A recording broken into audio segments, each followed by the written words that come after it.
CM योगी का असर, BCCI ने बदल दिया अपना नियम। लखनऊ के मैदान पर वो हुआ जो आईपीएल के इतिहास में कभी नहीं हुआ। दर्शक देखकर हैरान, आयोजक परेशान, एक बड़े अधिकारी के हाथ में कमान। नहीं मानी बात तो होगा बहुत बड़ा नुकसान।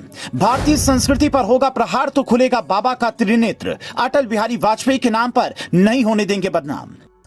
क्या बीसीसीआई और आईपीएल पर भी सीएम योगी आदित्यनाथ का असर दिखने लगा है? इसका मतलब क्या समझा जाए? क्योंकि जब आईपीएल शुरू हुआ था तो इसका मेन मोटिव दर्शकों का मनोरंजन करना था, इसीलिए इसे 20-20 ओवर का किया गया और अलग अलग तरीके से मनोरंजन करने की कोशिश की गई। इसलिए आईपीएल में चीयरलीडर्स को भी लाया गया। वो चौके छक्के पर डांस करती हैं, विकेट गिरने पर भी नाचती हैं, लेकिन यूपी में ये नाच नहीं हुआ और आगे भी नहीं होगा। क्या ये सही है या गलत? लेकिन माना जा रहा है कि ये योगी इफेक्ट है कि लखनऊ के अटल बिहारी वाजपेयी स्टेडियम पर वो नाच नहीं हुआ जो पूरे हिंदुस्तान में क्रिकेट के नाम पर हो रहा है। इससे पहले भी कई लोगों ने चीयरलीडर्स पर सवाल उठाते हुए कहा था कि ये हमारी संस्कृति के खिलाफ है। क्रिकेट के मैच में चीयरलीडर्स का क्या काम है? लोग वहां पर मैच देखने आते हैं या चीयरलीडर्स देखने? 4 अप्रैल को लखनऊ के अटल बिहारी वाजपेयी स्टेडियम में दिल्ली कैपिटल्स और लखनऊ सुपर जायंट्स के बीच मैच था जिसमें चीयरलीडर्स नहीं थी। ये देखकर सारे दर्शक हैरान थे। किसी को कुछ समझ नहीं आ रहा था ऐसा किस लिए हुआ, क्योंकि आईपीएल के इतिहास में ऐसा कभी नहीं हुआ था। बस कोरोना के वक्त जब दर्शक पर पाबंदी थी तभी चीयरलीडर्स नहीं नाचती थी। तो ऐसा क्यों हुआ?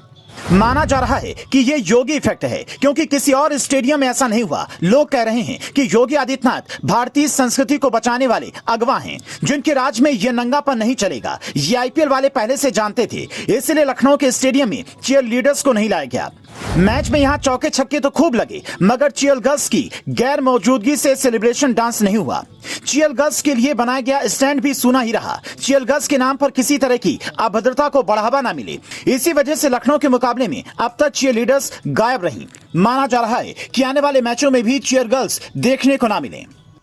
आपको क्या लगता है कि आईपीएल में चीयरलीडर्स होनी चाहिए या नहीं? क्या इस तरह की गतिविधि भारतीय संस्कृति को नुकसान पहुंचा रही है? सूत्रों का कहना है कि विशेष तौर पर शासन और सरकार से बड़ा इशारा मिला है, इसलिए स्टेडियम में चीयरगर्ल्स का इंतजाम नहीं किया गया। माना जा रहा है कि चीयरगर्ल्स की वजह से कई बार अराजकता की स्थिति भी पैदा हो जाती है, जिसके चलते यहाँ पर व्यवस्था नहीं की गई। फिलहाल आयोजक अगले मैच के लिए चीयरगर्ल्स को फील्ड के बाहर लाने की तैयारी कर चुके हैं। अनुमति मिलने पर ही आने वाले मैचों में चौका और छक्कों पर नृत्य करती लड़कियां नजर आएंगी। इंडियन प्रीमियर लीग के तहत अगला मुकाबला लखनऊ में हैदराबाद सनराइजर्स और लखनऊ सुपर जायंट्स के बीच 7 अप्रैल को शाम 7:30 बजे खेला जाएगा।